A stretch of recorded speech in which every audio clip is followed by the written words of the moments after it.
بسم اللہ الرحمن الرحیم۔ السلام علیکم۔ جماعت چہارم مضمون اسلامیات۔ جیسا کہ ہم اسلامیات کا پہلا سبق عقائد تعارف پڑھ چکے ہیں، اب اسلامیات کا دوسرا سبق زکوٰۃ صفحہ نمبر 11 اس کی ریڈنگ شروع کریں گے۔ تو چلیے کھول لیں صفحہ نمبر 11۔ زکوٰۃ۔ آپ نے پچھلی کتاب میں ارکان اسلام کے بارے میں پڑھا ہے۔ جس طرح عمارت کی بنیاد اس کے ستونوں پر قائم ہوتی ہے، اسی طرح اسلام کے بھی 5 ارکان یا ستون ہیں جن پر اسلام کی عمارت کھڑی ہے۔ ان ارکان میں اللہ کو ایک ماننا اور حضرت محمد صلی اللہ علیہ وسلم کو اللہ کا رسول ماننا، نماز پڑھنا، روزہ رکھنا اور زکوٰۃ دینا شامل ہیں۔ یہ چاروں ارکان ہر مسلمان مرد اور عورت پر فرض ہیں، لیکن 5واں رکن حج صرف ان لوگوں پر فرض ہے جو سفر کے اخراجات برداشت کر سکتے ہیں۔ اسی طرح زکوٰۃ بھی دولت مند یا حیثیت والے لوگوں پر فرض ہے۔ زکوٰۃ عربی زبان کا لفظ ہے جس کے معنی ہے پاک کرنا۔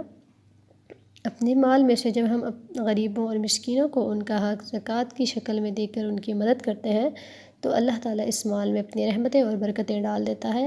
اس طرح یہ مال و دولت دنیا میں بھی بڑھتی ہے اور اس کو ادا کرنے سے اللہ کے حکم کی تعمیل ہوتی ہے۔ سورہ حدید میں ارشاد ہوتا ہے، ترجمہ: کون ہے جو اللہ کو نیت، نیک اور خلوص سے قرض دے تو وہ اس کو اس سے دگنا ادا کرے اور اس کے لیے عزت کا صلہ یعنی جنت ہے۔ اس سبق میں آپ کو زکوٰۃ کے بارے میں بتایا گیا ہے۔ زکوٰۃ اسلام کا اہم رکن ہے۔ قرآن پاک میں جہاں جہاں نماز کا ذکر آیا ہے وہیں اللہ تعالیٰ نے زکوٰۃ کا بھی ذکر کیا ہے، اور زکوٰۃ عربی زبان کا لفظ ہے جس کی معنی ہے پاک کرنا۔ یعنی جب ہم اپنے مال میں سے غریب اور مسکین لوگوں کو مال دیتے ہیں یا پیسے دے کر ان کی مدد کرتے ہیں تو اللہ تعالیٰ ہمارے مال میں برکت ڈال دیتا ہے اور ہم سے راضی ہوتا ہے۔ صفحہ نمبر 12۔ زکوٰۃ ہم پر غریبوں کا اور اللہ تعالیٰ کا قرض ہے۔ ہم زکوٰۃ دیتے ہیں تو یہ قرض ادا ہو جاتا ہے، اب باقی مال و دولت ہمارا حق ہے۔ ہم پر سے ادائیگی کا بوجھ ہٹ جاتا ہے اور ہمارا مال پاک ہوتا ہے۔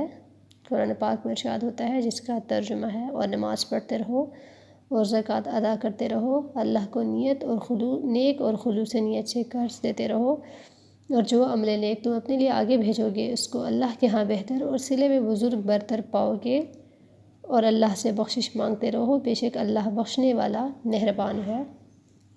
تو اس آیت مبارکہ میں آپ کو بتایا گیا ہے کہ نماز ادا کریں اور زکوٰۃ بھی غریبوں کو دیتے رہیں اور اپنے اسلام کے اس رکن کی پیروی کریں۔ نیکسٹ ہے زکوٰۃ کون ادا کرے۔ اگر ایک مخصوص مقدار میں آپ کے پاس مال و دولت ہو تو اس پر زکوٰۃ دینا فرض ہوگا، اس کو نصاب زکوٰۃ کہتے ہیں، اور جو زکوٰۃ دینے کے قابل ہوتا ہے اسے صاحب نصاب کہتے ہیں۔ اگر کسی کے پاس اللہ کی مقرر کردہ مقدار میں دولت موجود ہے، گھر اور جائیداد ہے، لیکن وہ مقروض ہے تو قرض کی رقم نکال کر بقیہ رقم پر زکوٰۃ ادا کرے، اور اگر قرض کی رقم زیادہ ہے تو معافی کا حقدار ہے۔ اللہ تعالیٰ اپنے بندوں پر مہربان ہے۔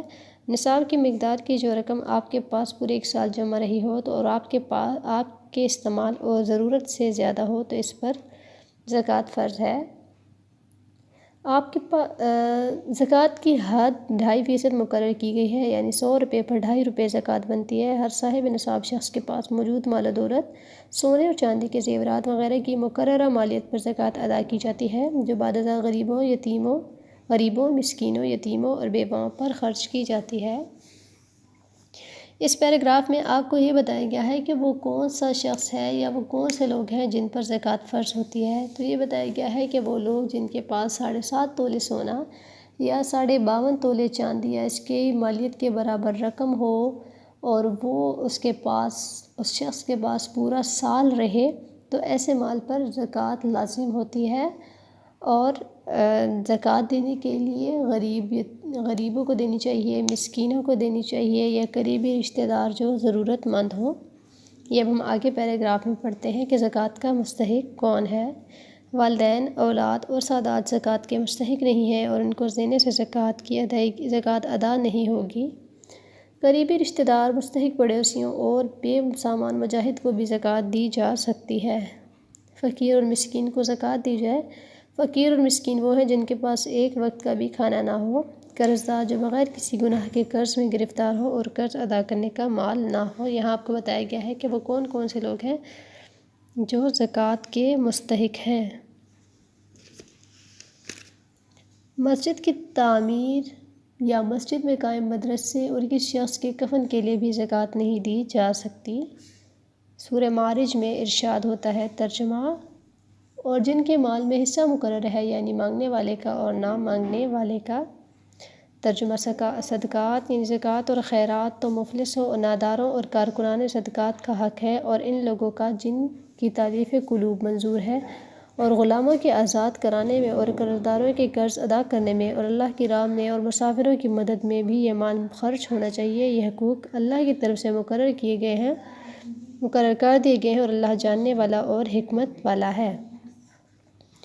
زکوٰۃ کب ادا کریں؟ زکوٰۃ ادا کرنے کے لیے کوئی خاص مہینہ یا وقت مقرر نہیں ہے۔ یہ سال میں کسی بھی وقت ادا کی جا سکتی ہے یا سارا سال تھوڑی تھوڑی کر کے ادا کی جا سکتی ہے، لیکن زیادہ تر لوگ رمضان میں زکوٰۃ ادا کرنا بہتر سمجھتے ہیں۔ سال میں کسی بھی مقررہ دن یا مہینے میں زکوٰۃ کا حساب کیا جائے، خواہ ادائیگی کبھی بھی ہو۔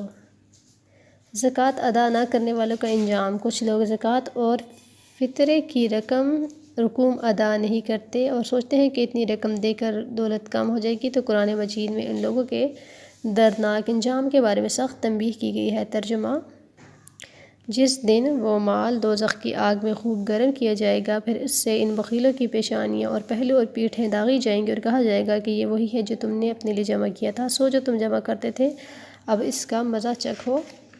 تو اس آیت مبارکہ میں آپ کو یہ بتایا جا رہا ہے کہ زکوٰۃ کا مال لازمی ادا کیا جائے۔ جو لوگ اپنے مال میں سے زکوٰۃ نہیں دیتے ہیں، اللہ تعالیٰ نے قیامت کے دن ان کے لیے سخت دردناک عذاب تیار کر رکھا ہے۔ پھر سے پہلے والے پیراگراف میں بتایا گیا ہے کہ زکوٰۃ ادا کرنے کے لیے کوئی وقت یا کوئی مہینہ مقرر نہیں ہے، یہ سال میں کسی بھی وقت ادا کی جا سکتی ہے، لیکن زیادہ تر لوگ رمضان میں ثواب کی نیت سے ہی رمضان میں یہ زکوٰۃ ادا کرتے ہیں۔